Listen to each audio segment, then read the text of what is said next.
This week, with our reading, we close the book of Vayikra, of Leviticus, with the final two Parashiot, Behar and Behukotai.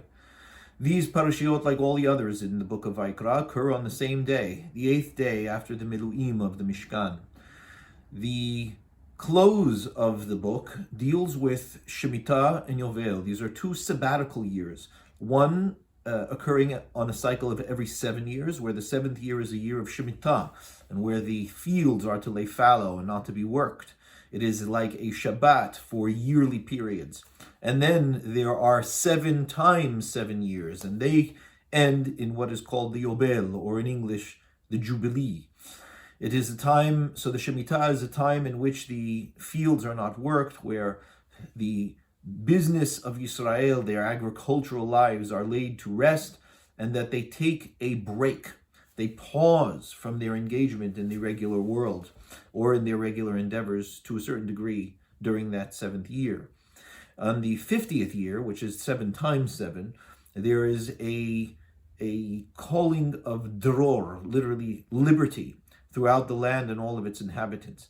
And it's in this year, this 50th year, that the people go back to their roots, that the original holdings of the land, meaning for each tribe that had specific holdings within the land of Israel, all of the properties revert back to their original owners. So whatever rentals, leases were established, or whatever sales even of homes were established, the freehold, the earth, the land itself, belongs always to the Shevet that is inherited that portion of land as a right of their forefathers and inheritance. So on that year, the 50th year, the Jubilee, things go back to their origins. We come back to our roots. There are, in this parasha, there are mentions of how it is that we treat each other, that we are not to speak ill to each other, that we must be careful, that words can be like swords sometimes, and that there is a biblical prohibition to speak ill, to insult, to hurt another person with our words. We speak of servitude in this parasha as well, and that God openly states that the people of Israel are servants to no one. They are servants only to God, and that He is their God and they are His people, and there is a covenant that is established between them for all time. And in terms of that covenant, the Parasha Behukotai speaks about the obedience of the terms of the covenant, that if the terms are kept and the people adhere to the terms of the covenant, that the plenty and flourishing and prosperity of their lives will be full, that their security and strength in their station, their holdings, their land, their homes will be utterly intact, and that they will fear and want for nothing.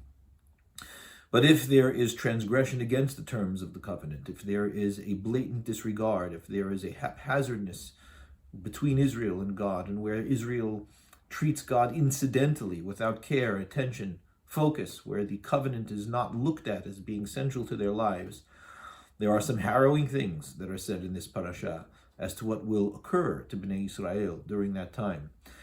The Hachamim recognize, indeed the Nevi'im recognize, that these harrowing occurrences are partly what keep the people intact. They are not destroyed, but they are put through the ringer, as it were, chastised. They will experience casualty of epic proportions. It is important to recognize that the Torah puts this forth at the very beginning, that these terms are put out right at the start. That this is what it is, the nature of the people will be throughout history. And at the end of that presentation, God says again that the covenant will never be torn asunder, that it will stand for all time, and that He will never ever forget His people Israel, and that even if they are to be off on the extended extremes of the earth, no matter where it is that they find themselves, He will bring them back, and He will remember His covenant that He made with Abraham, Isaac, and Jacob, and that forever the covenant will hold between God and the people of Israel. And with that, the book of Vayikra closes, and the people are ready to carry on their journey.